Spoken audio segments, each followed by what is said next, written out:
aparelho, que eu estou no celular. Mas então, eu sou Glailson, eu faço parte da equipe Brasil in the Darkness, que é um grupo de criadores de conteúdo para jogos de RPG, mais especificamente para um universo de jogos que é o Mundo das Trevas, que é o universo do Mundo das Trevas, que fez muito sucesso nos anos 90, né?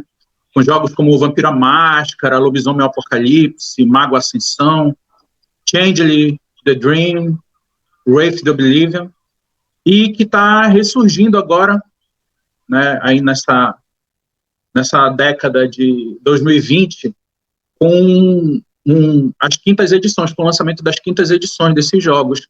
Eu não sei se vocês também, não sei se o público aqui do canal está bem familiarizado com jogos de RPG, porque normalmente quando a gente fala de RPG as pessoas ligam logo a games de computador, games digitais.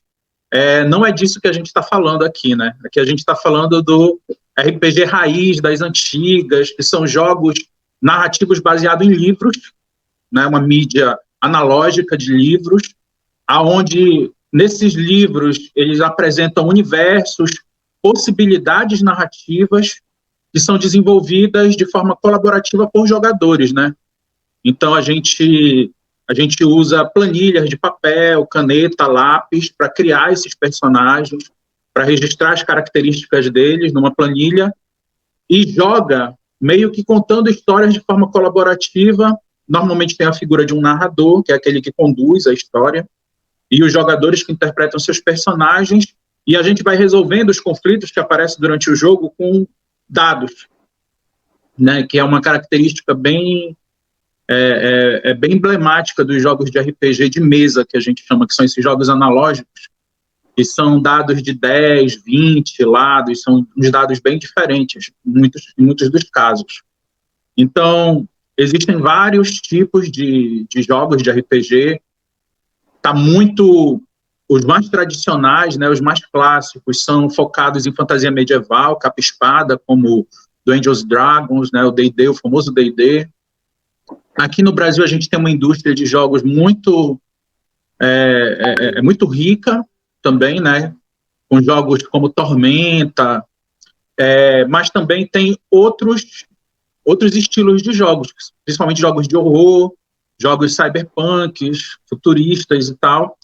E eu, particularmente, com a galera da equipe lá da página, da Brasil in the Darkness, a gente trabalha em um universo específico, que é o universo do Mundo das Trevas, onde a proposta são de jogos para um público mais maduro, né, com mais reflexões sobre filosofia, sobre política, que a gente aborda isso de uma forma lúdica, onde a gente explora um mundo que é muito parecido com o nosso mundo real, né, para todos os efeitos. Uma espécie de cópia, um duplo desse mundo em que a gente vive, mas aonde o sobrenatural está presente, né?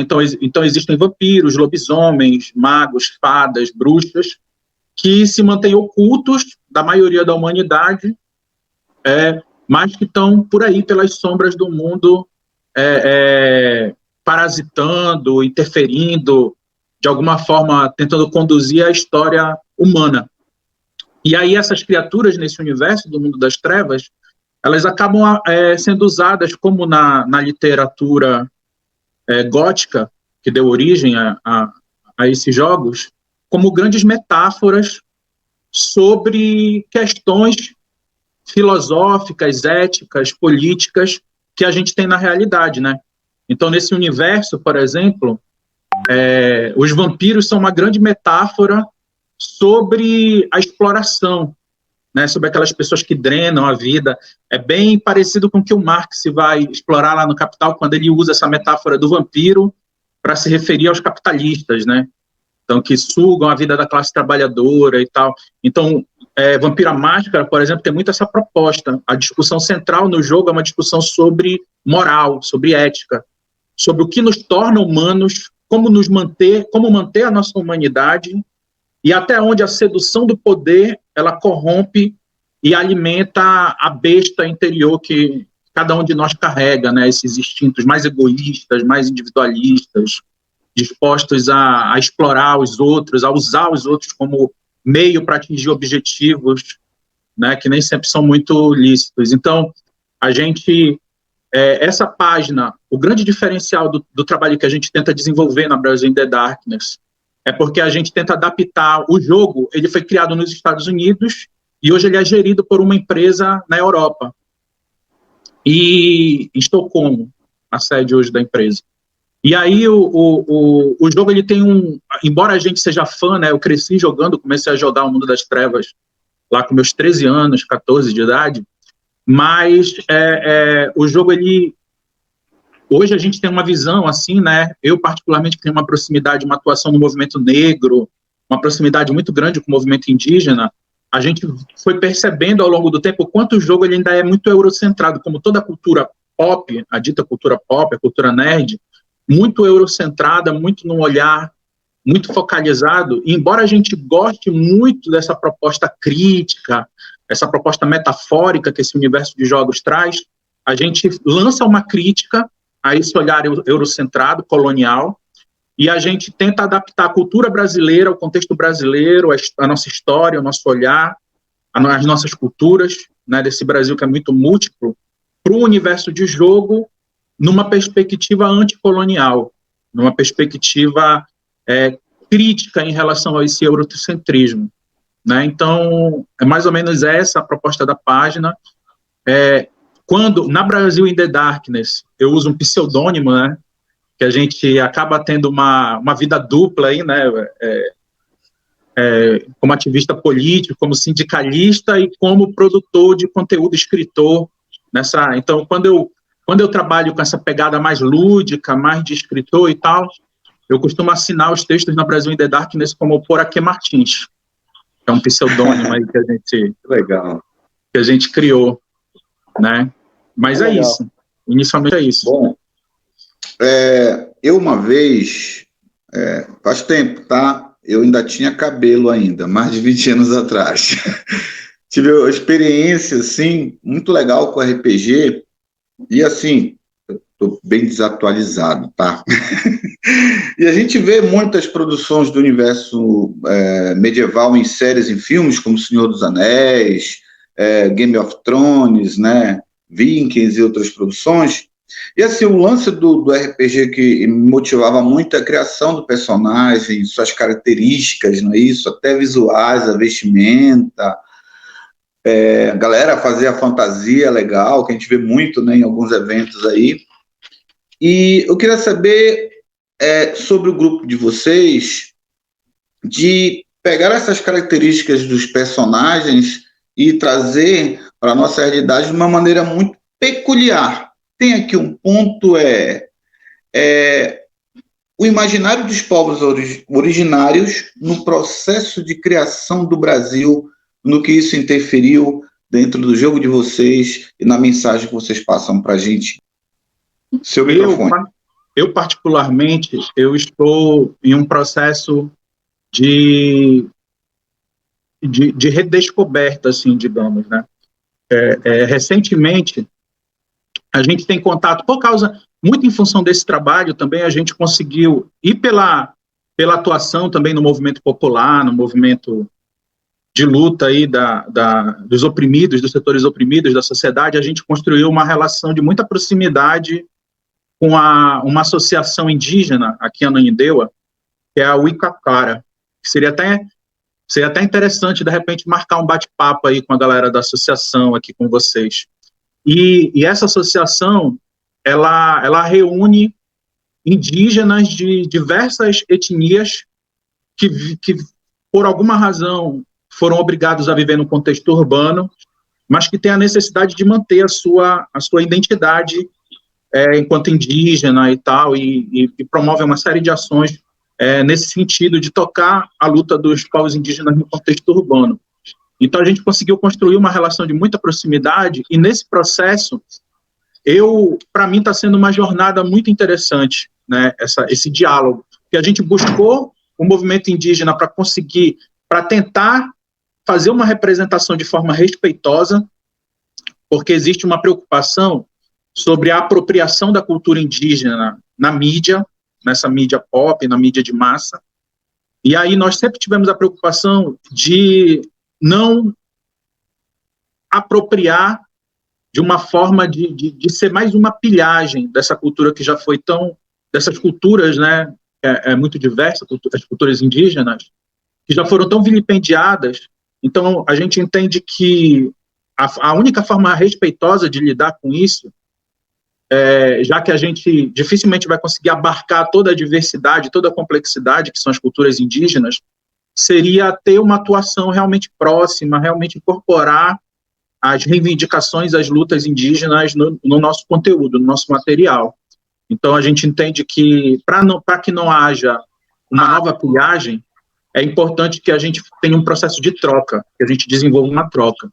Então, a gente tem tentado apoiar as lutas indígenas, tem tentado estar próximo, participar. E aí, nesse processo, eu acabei vivendo uma autodescoberta muito grande também, né?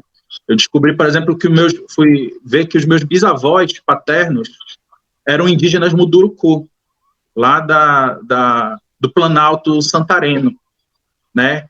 E aí entrei numa jornada de redescoberta, de autodescoberta dessa ancestralidade e tal. É muito interessante. Então, o trabalho que a gente faz, por exemplo, o Daniel colocou aí na tela, né, o artigo, um dos últimos artigos que a gente publicou, que foi sobre como essa figura que a gente tem do vampiro, que é dada como uma figura pop, algo estrangeiro que vem para o imaginário, que a gente exporta do imaginário através de livros como o da Anne Rice, como do Bram Stoker, como o Entrevista com o Vampiro, por Hollywood, tudo isso, como essa mitologia que chega até nós dos vampiros, ela tem uma forte influência, ela tem as suas raízes mais profundas nas culturas originárias aqui da América. E a gente não conhece isso, né? Chega para a gente como algo muito estrangeiro, como algo... Porque, para vocês terem uma ideia, por exemplo, uma coisa que a gente ressalta nesse artigo é que só existem 3 espécies de morcegos hematófagos no mundo todo. Só tem 3 espécies. E as 3 espécies só existem, são exclusivas, endêmicas do continente americano.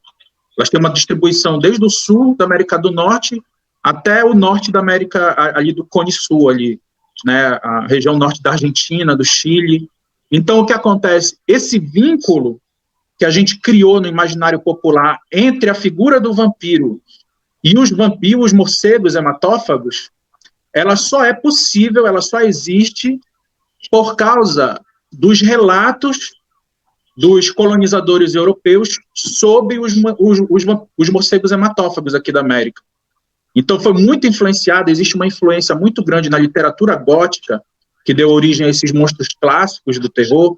Foi muito influente uma literatura anterior, que foi a literatura dos relatos dos colonizadores, né?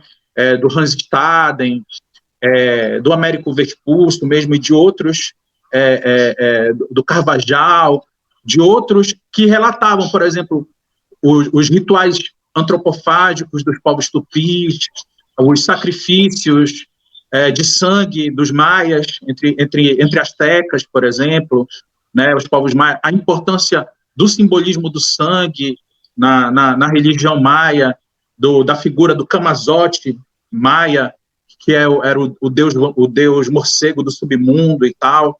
Então, todo esse caldeirão, essa influência que fascina a Europa no período das chamadas grandes descobertas, né, que para nós é o período das invasões de colonização do continente americano, elas vão influenciar de forma decisiva essa produção literária, esse imaginário europeu, sobretudo no que tange a questão do terror, né?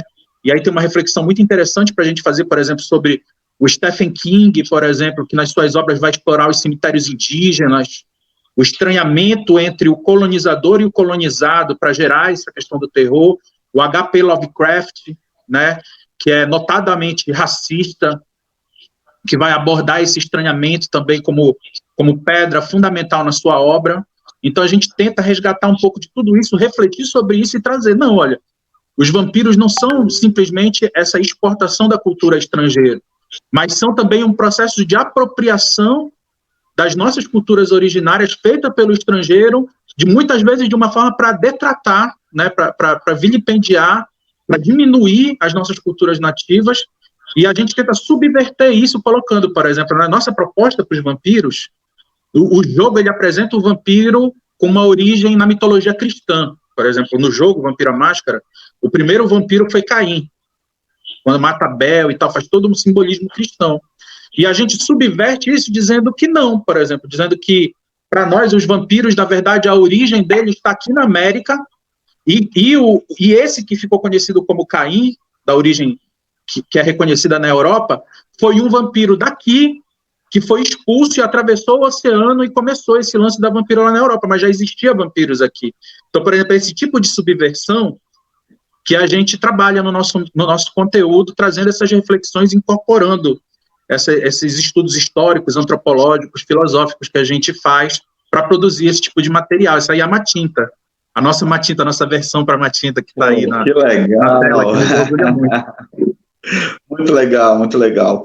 Houve uma base de estudo em textos ou artigos antropológicos para fazer a montagem dessa nova abordagem do jogo do RPG? E alguma fonte literária que te inspirou muito, Glailson?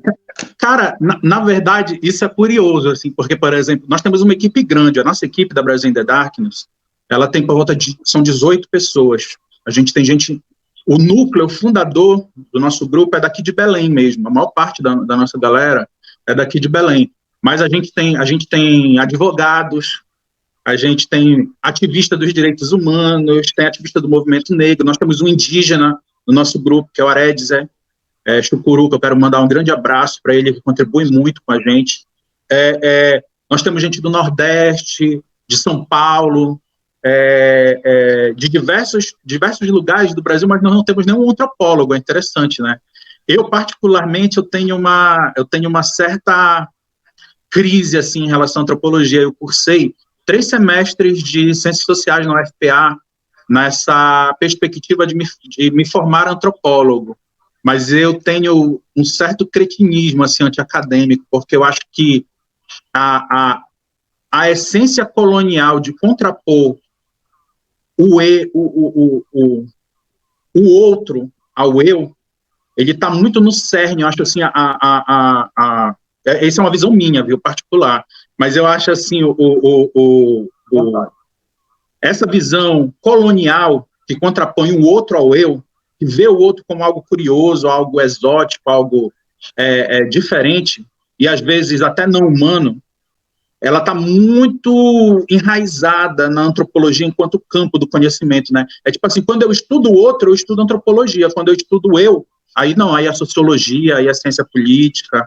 Então, eu acho assim, é muito parecido com uma crítica que a gente faz também em relação ao folclore, né? O pessoal diz, vocês trabalham folclore brasileiro. Não, nós não trabalhamos o folclore brasileiro, nós trabalhamos as culturas brasileiras, porque o folclore é sempre o do outro, é o menor, é o inferior, né?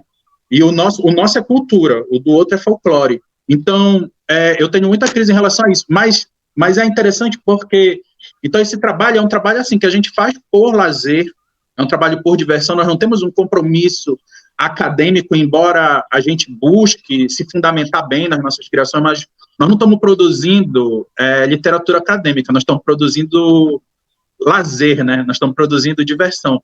Mas a gente tem uma preocupação, sim, em estudar, embasar bem, até porque, como a gente faz algo diferente, a cobrança é muito maior, né? Quando um gringo fala sobre a Amazônia, misturando Eldorado com Icamiabas, e levando, e carnaval, né? O carnaval e a floresta no Rio de Janeiro, e os sombreiros... Uma coisa alegórica, né? E os sombreiros com merengue, comendo... né, e tal, ninguém reclama muito, né, fica tudo muito por isso, mas quando a gente é brasileiro e a gente fala, a gente precisa ter alguma propriedade sobre o que a gente está produzindo, mais, a exigência da qualidade no que é produzido, ela é maior, ela pesa mais sobre nós, então a gente procura ter essa preocupação, mas nós não temos uma pretensão acadêmica. E aí, mais uma coisa interessante, por exemplo, é que diversos antropólogos, diversas pessoas da área de cultura acadêmica já nos procuraram, interessados no material, elogiando e tal, trocando figurinhas e até ajudando, dando dicas de literatura, dando uns toques e tal. E tem rolado uma troca muito interessante. Mas na nossa equipe mesmo, nós temos quase tudo. É design, eu sou agrônomo, minha formação é em agronomia, né? Trabalho na área da saúde, mas a minha formação é em agronomia. Então, a gente tem gente de diversas formações, mas não ninguém da área da antropologia. Assim, a gente que é dessa geração 90, né, Gleison? A gente sempre conviveu com RPG, porque ele sempre foi muito forte, né, aqui no Brasil, aqui no Norte também. Mas, assim, eu nunca fui muito próximo, né, nunca participei de nenhum grupo de RPG. Mas uma coisa que a gente associa de imediato é que o RPG está muito vinculado à cultura europeia, à mitologia europeia, especialmente do norte, ali dos países nórdicos, né? E pela primeira vez, naquela conversa que tivemos há uns dias atrás, foi que eu vi usar essa riqueza toda que nós temos aqui no Brasil e que vem dos povos originários, essa tradição das lendas, né? Dos contos, que isso é cultura, como você bem colocou, trabalhar isso, né? De certa forma massificar, porque são milhares de pessoas que acompanham, que jogam, né? Eu estava vendo o grupo, o site, né, de vocês, tem 3.500 pessoas associadas, né? Então, não deixa de ser um decolonialismo, né? Seria isso? É uma forma da gente também fazer o caminho inverso, né? Da gente pegar a nossa tradição, nossa riqueza cultural e exportar, né? Jogar para o mundo, que é um negócio maravilhoso. Eu estou cada vez mais encantado, já quero fazer parte aí do grupo, bora jogar RPG, porque realmente é muito empolgante, né? Eu queria que tu comentasses um pouco isso aí, e falar também de forma mais livre sobre os personagens, né? E finalizar com um convite. Acho que é legal fazer esse convite a todos que acompanham aqui o canal, que vão assistir o vídeo. Então, assim, a gente realmente fica muito feliz. Quando nós iniciamos esse trabalho a Brazil in the Darkness é um trabalho relativamente recente. A gente começou só em 2018, mais ou menos, por volta de 2018, e a gente não esperava, nós fomos surpreendidos pela repercussão e a receptividade que o trabalho teve, né? A gente tem uma página no Facebook com 3.500, a nossa página no Instagram está com quase 2.000 seguidores, né? A gente tem um público que frequenta mensalmente a nossa página de cerca de 15.000 pessoas que frequentam, que circulam pelos nossos materiais aí, e temos tido uma recepção muito positiva do público, né, que entende e tal, e de muita qualidade, assim. Então, por exemplo, esse trabalho, ele permitiu para a gente contactar o movimento indígena, entrar em contato com o movimento indígena, entrar em contato com o movimento negro, né? Para mim, assim, acho que um dos momentos de maior satisfação que eu tive, assim, como produtor de conteúdo, como alguém que aspira a ser escritor, foi quando a gente vê um texto nosso, o indígena entrar em contato com a gente e dizer assim, eu nunca tinha visto uma representação dos povos indígenas como essa que vocês estão fazendo, parabéns e tal. Um ativista do movimento negro dizendo para a gente, que legal, finalmente eu me senti representado nesse universo de RPG e tal, com esse material. Porque, assim, nós não somos pioneiros, nós não somos os únicos, nem somos os primeiros que abordam temas nacionais, a cultura nacional, em jogos de RPG. Na verdade, essa tradição é muito antiga. A gente tem, por exemplo, o Desafio dos Bandeirantes, que é um jogo lá dos anos 90, que explorava o Brasil colonial. A gente tem diversos jogos ambientados no Brasil colonial que tentam adaptar as mecânicas dos jogos medievais europeus para o Brasil colonial, como a Bandeira do Elefante da Arara, Jaguareté, que é um outro jogo que foi, inclusive, criado numa universidade, lá no sul do país, se eu não me engano, foi Espírito Santo ou Santa Catarina, um dos dois, que uma universidade federal foi desenvolvido esse jogo como ferramenta pedagógica. Agora, o que é que a gente percebe, assim, qual é o diferencial que a gente tenta trazer para o nosso trabalho? Porque, assim, há uma tendência, quando se aborda a cultura nacional nesse tipo de mídia com uma pretensão de ser uma mídia de massa, de dialogar com setores mais amplos da sociedade, existe uma tendência para simplificar em duas propostas meio antagônicas, né? Uma que é ser uma proposta muito cosmopolita, que simplesmente tenta copiar e colar, traduzir para as lendas nacionais os paradigmas europeus, né? Então, por exemplo, eu não sei se vocês acompanharam uma série recente que repercutiu muito, que foi Cidade Invisível, do Netflix. Inclusive, estava gravando a sua segunda temporada agora, aqui em Belém, né?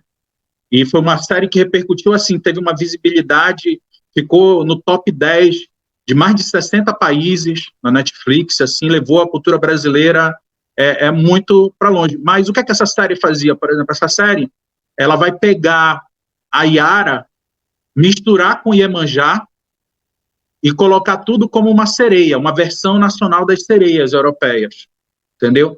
Então, a nossa opinião, a minha opinião particularmente, tenta simplesmente usar a iconografia, usar aquilo que a cultura europeia, que já é conhecida, e simplesmente dar um nome nacional, né? Vai pegar, por exemplo, a Cuca nessa série, ela é basicamente uma bruxa europeia. É uma bruxa, só que o nome agora é Cuca e é brasileira. Mas não há a minha crítica, tipo assim, não há, o olhar é de fora para dentro, entendeu? É trazer os estereótipos, os arquétipos que já foram consolidados na cultura europeia para dentro da nossa realidade, e não o contrário, que eu acho que é o movimento que seria mais interessante, que é de levar as nossas perspectivas, as nossas visões, as nossas peculiaridades dos nossos povos nativos, afro-brasileiros e tal, daquilo que é mais característico da nossa cultura, para o mundo. É diferente, entendeu? É diferente o movimento, de fora para dentro e de dentro para fora. Só que aí também a gente tem uma outra armadilha que é perigosa, que é cair no nacionalismo, no ufanismo rasteiro, de dizer que só o que é nosso tem valor, só o que é brasileiro que é importante e tal. Então, eu acho que o grande diferencial do nosso trabalho e o esforço que a gente tenta fazer é encontrar o equilíbrio entre esse nacionalismo ufanista, que não nos interessa, que é perigoso, que inclusive hoje no governo federal mostra o quão perigoso pode ser esse nacionalismo pueril, ufanista, e nem cair também nessa xenofobia, nessa certa xenofobia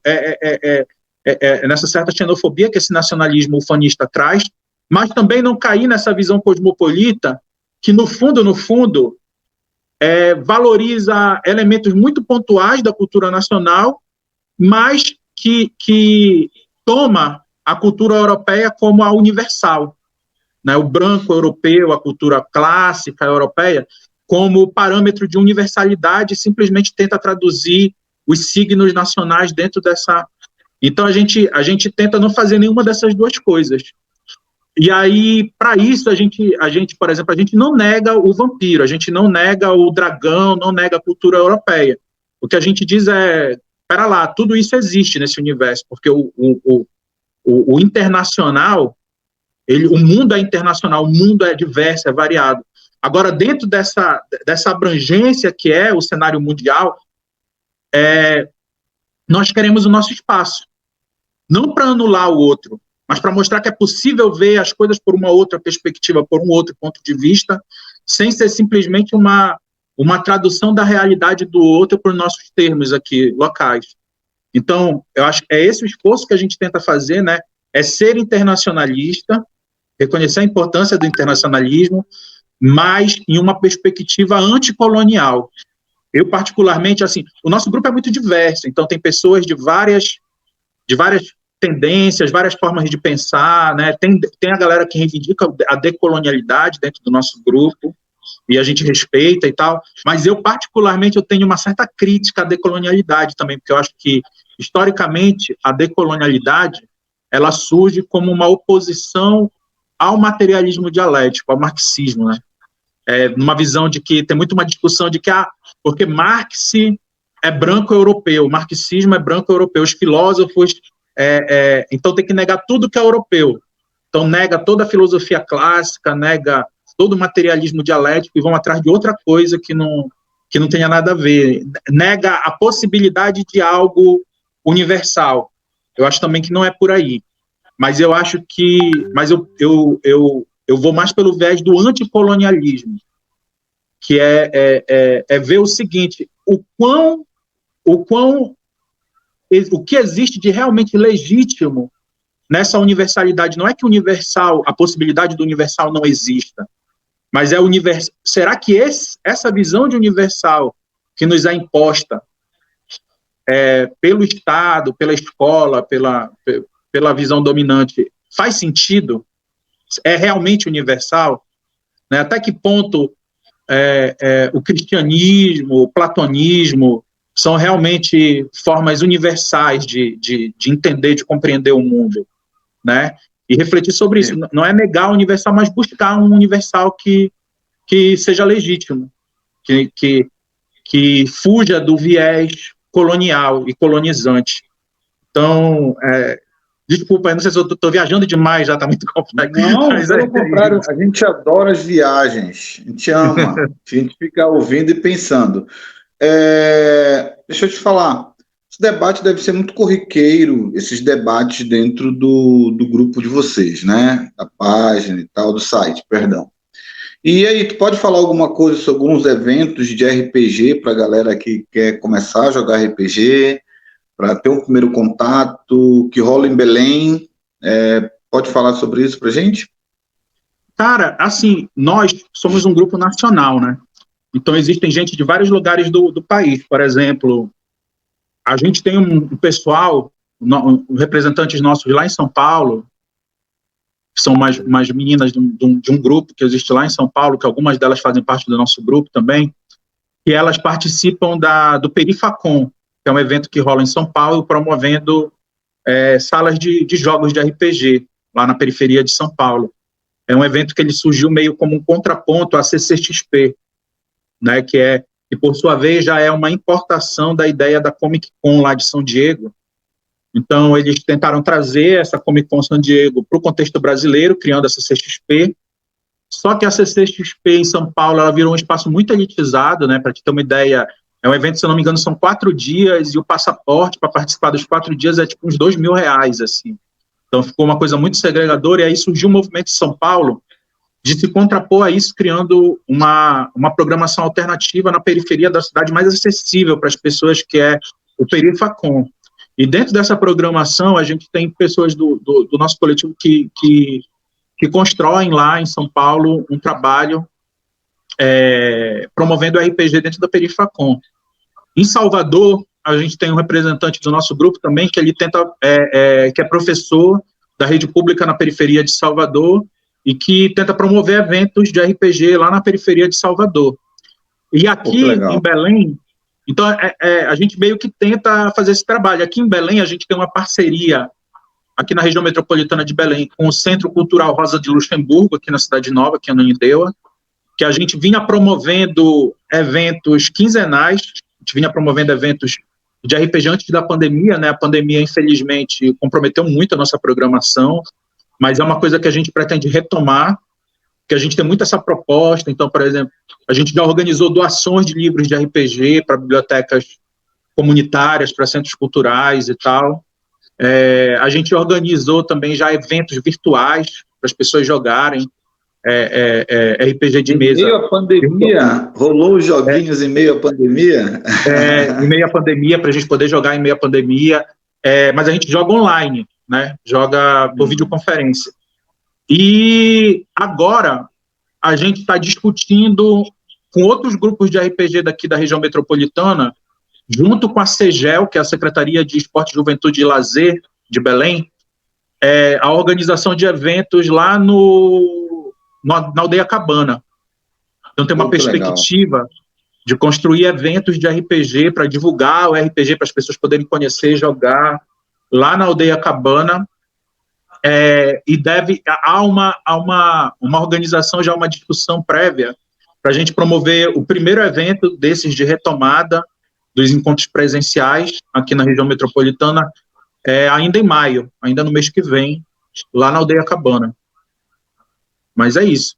A gente tem muita preocupação, principalmente de levar o jogo, porque o RPG, querendo ou não, é um jogo ainda muito elitizado, né? Os dados são caros, os livros de RPG é 250, 300 reais, ainda, infelizmente, muito fora da realidade da maioria da juventude.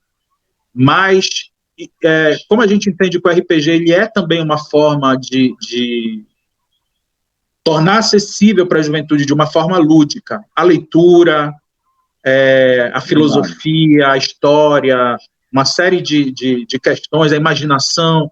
O RPG ele é basicamente o diálogo, é uma construção coletiva de uma narrativa, onde a gente tem que dialogar, a gente tem que se expressar, e isso ajuda muito a juventude a se expressar, colocar, né, vencer algumas barreiras de introversão e tal. Né? E aí, então a gente tenta tornar o jogo acessível. E como é que a gente faz isso? Com campanhas de doação de livros para espaços coletivos, como bibliotecas, brinquedotecas, gibitecas e tal, promovendo esses eventos, aonde e principalmente para dar, voltado para o público das escolas da rede pública, municipal, estadual, para tentar dar um pouco mais de acesso. Esse é o nosso esforço. Glailson, eu estou muito entusiasmado aqui, né? Eu, Daniel Francês, a gente está até querendo jogar RPG, né, Daniel? Voltar. E aí, tem alguma perguntinha para o Glailson aí, Daniel Francês? Não, sim, eu queria comentar aqui, Glailson, que eu recebi um livro, cara, de um autor de Macapá, que é o Jean Danton. Eu não sei se tu conhece, ele inclusive ele está inscrito aqui no canal, e ele trabalha a literatura dele muito focado em temas amazônicos, né, e também da nossa cultura dos povos originários, e só que ele une o imaginário, né, o mitológico, com fatos reais. E ele fez um livro muito legal, deixa eu ver se eu consigo colocar aqui na tela, que foi A Cabanagem, né, onde ele trabalha o contexto da cabanagem, né, a história da cabanagem, com fatos reais, porém, ele trabalha a mitologia, ele trabalha a cobra grande, que entra, né, que intervém, inclusive, na guerra da cabanagem e tal. É muito legal, cara, uma leitura deliciosa, e ele... inclusive ele já ganhou prêmios aí Brasil afora, cara, um grande escritor amazônico, e eu lembrei dele, botei aqui, porque eu acho que tem tudo a ver com essa pegada de vocês, né, de trabalhar esses elementos, valorizar esses elementos, mas também não ficar só nisso, né, vocês procuram ampliar para temas da atualidade, né, inclusive do contexto até político, né, cara, pensar valores, né, valores da sociedade, né, que eu acho que é muito legal também, e que isso contribui, inclusive, para a formação de uma juventude, né, de uma massa crítica, né, que as pessoas começam ali no imaginário, mas elas começam a refletir sobre o seu cotidiano, a sua vida, né, dentro da sua realidade, né. Cara, e outra coisa que eu queria falar como é que vocês se reúnem, né? Como é que tá, como diz a juventude, como é que tá esse rolê aqui em Belém, né? Como é que funciona isso aí? Faz o convite aqui para a moçada aqui do canal. Cara, primeiro, assim, eu já tinha visto, eu tinha tomado conhecimento dessa obra. Infelizmente ainda não pude ler, mas a proposta é fascinante mesmo, e dialoga muito com aquilo que a gente tenta fazer. Com certeza seria muito interessante aí até se apropriar mais aí dessa produção aí dos nossos camaradas aí do Amapá. Mas assim, legal. A gente está vivendo um momento que é um momento muito emblemático, assim, ele é muito interessante. A gente tem discutido muito no nosso grupo. Eu escrevi um artigo, eu até mandei para o Daniel, não sei se ele leu, é um artigo meio longo, né, sobre o centenário da Semana de Artes Modernas, né, porque a gente tenta sempre particularmente, na minha produção, eu me inspiro muito nessa questão do modernismo, da proposta modernista, de uma busca por uma identidade nacional e tal, o que significa isso, o que é ser brasileiro, né, num país tão grande, tão diverso, com tantas culturas e tal, o que é que nos unifica, o que é capaz de nos unificar enquanto brasileiros numa identidade única. A pós-modernidade, essas tendências pós-modernas da atualidade, elas costumam negar muito a possibilidade de algo universal, né? A negação das metanarrativas, de que a universalidade seria reduzida apenas a uma imposição do colonizador. O materialismo dialético, que eu reivindico, né? Ele acredita, é uma parte essencial da nossa epistemologia, uma busca por essa universalidade. Então, isso é uma tensão que existe entre isso. O universal existe ou não existe? O que é esse universal e tal? E a Semana de Arte Moderna, o centenário, na conjuntura política que a gente está vivendo, né, de ter um governo supostamente nacionalista, com características neofascistas, né, que fazem a gente refletir, por exemplo, sobre o que foi o integralismo no Brasil, né, o que é o fascismo enquanto fenômeno político, social e tal, que é até interessante, né, os modernistas brasileiros, eles vão dar origem tanto ao movimento antropofágico, que se ligou de forma muito próxima com os comunistas, com a esquerda, com o Partido Comunista naquela época no Brasil, né, Oswald de Andrade, Apagu, Mário Pedrosa e tantos outros, mas também, por outro lado, vai dar origem também ao integralismo, né, inspirado em Monteiro Lobato, que era um cara racista, um cara que fez obras que exaltava os clãs, por exemplo, né, e o Plínio Salgado e outros que vão levar esse nacionalismo para um outro viés, um viés de ultradireita e tal. E a gente vê muito essa tensão de disputa por essa bandeira do nacionalismo. Ela está muito presente. Hoje a gente vê aí o bolsonarismo se apropriando, por exemplo, dos símbolos nacionais, e a esquerda lutando para tentar reivindicar, né? Vai ver lá no filme do Wagner Moura, os terroristas, né, os supostos terroristas comunistas cantando o hino nacional, se reivindicando patriotas, a Anitta e o Djonga, que são duas figuras fundamentais hoje da cultura nacional, dizendo da importância do resgate dos símbolos nacionais pelos progressistas, pela esquerda e tal. Então essa disputa está muito viva hoje e a gente tenta refletir um pouco sobre isso. Para mim, eu vejo assim, a esquerda, os comunistas, sobretudo, a gente vive aí pelo menos meio século de muito isolamento, de muita marginalidade, né? Ser comunista, ser de esquerda, hoje voltou a ser visto como algo muito pejorativo, é um xingamento, basicamente. As pessoas te xingam de comunista, né? Novamente. Parece que a gente vê, assim, uma repetição de ciclos históricos, né? Mas Marx já avisava que a história não se repete a não ser como tragédia, ela ocorre uma vez como tragédia e outra como farsa, né? E a gente precisa entender melhor essa realidade farsesca aí que está sendo imposta para a gente. Então, o que eu vejo é o seguinte: a gente precisa refletir inclusive sobre a incapacidade que a esquerda tem tido de romper a sua própria bolha, de falar apenas para si mesmo, de não conseguir dialogar com os setores de massa.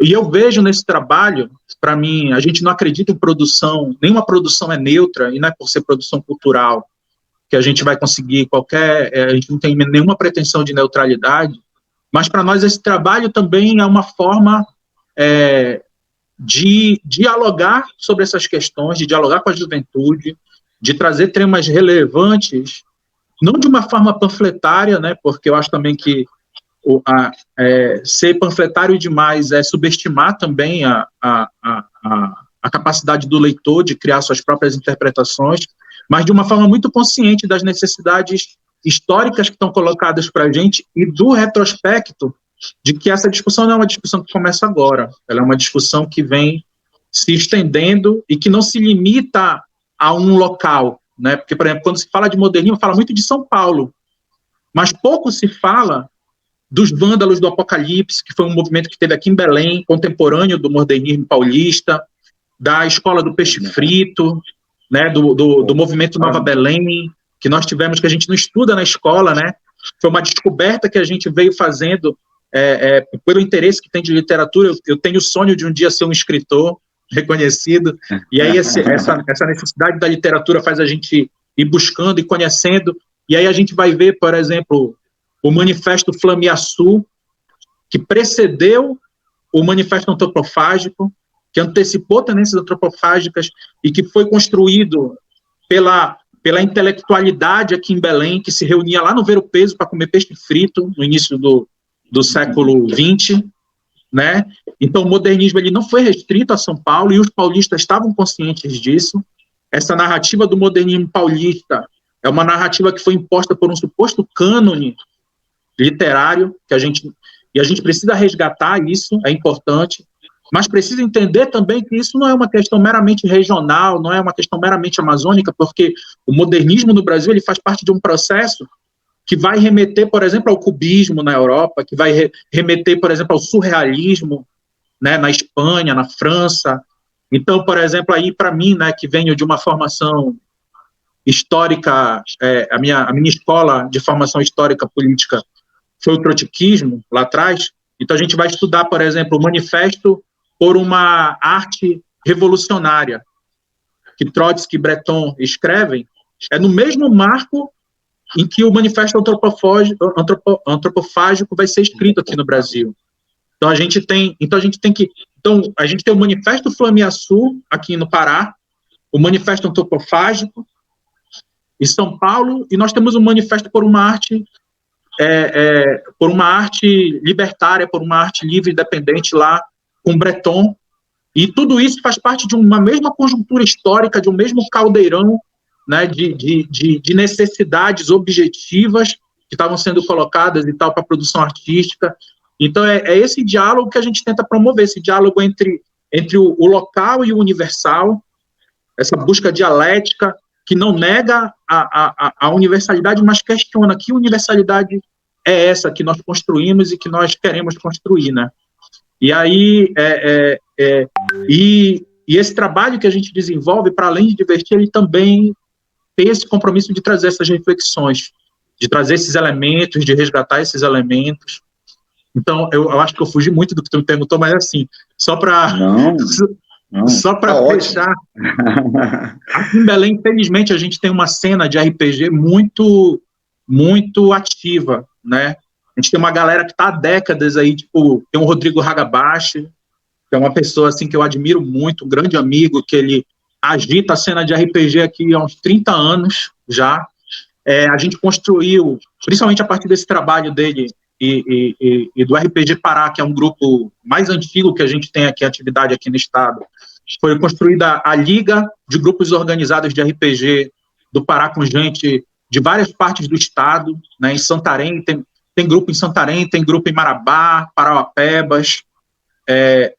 A gente tem muito contato com a cena de RPG também de Macapá, e tem sido promovido vários eventos. Agora tem um evento periódico que a galera ajuda a construir, que é o Anima Geek, que acabou de acontecer agora lá na UNAMA. A gente tem essa programação aí que a gente está tentando construir coletivamente com diversos grupos, também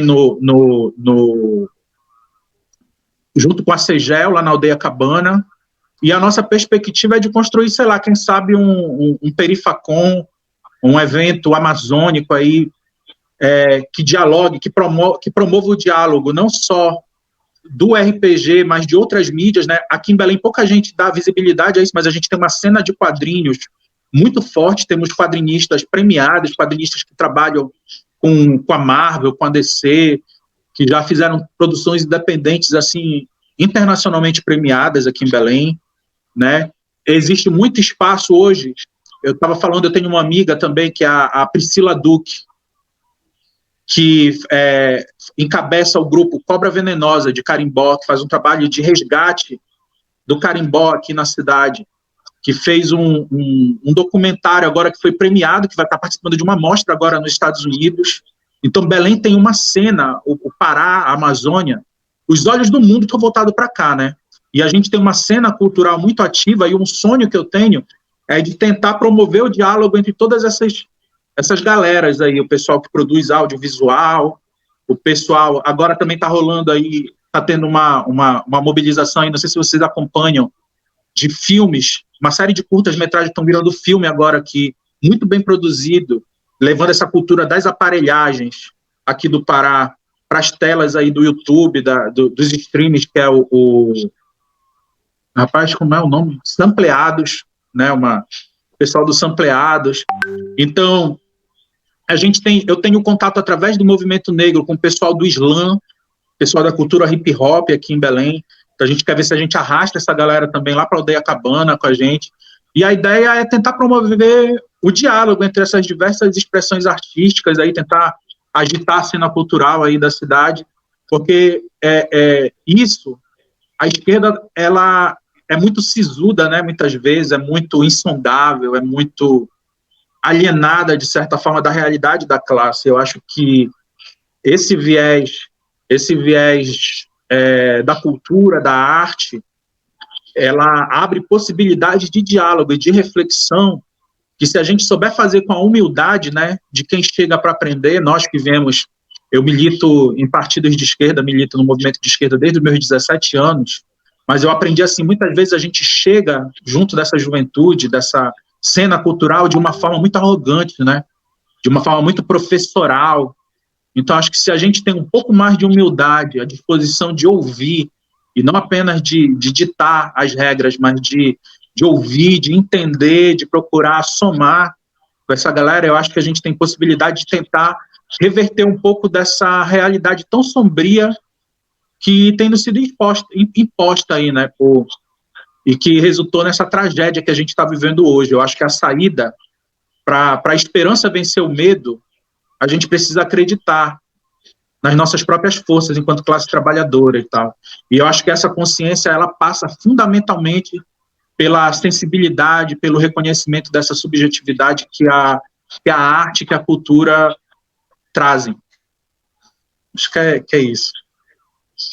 Pô, eu adoro falar sobre essas coisas, desculpem que eu posso estar falando demais, viajando demais, mas é porque são coisas que me tocam muito.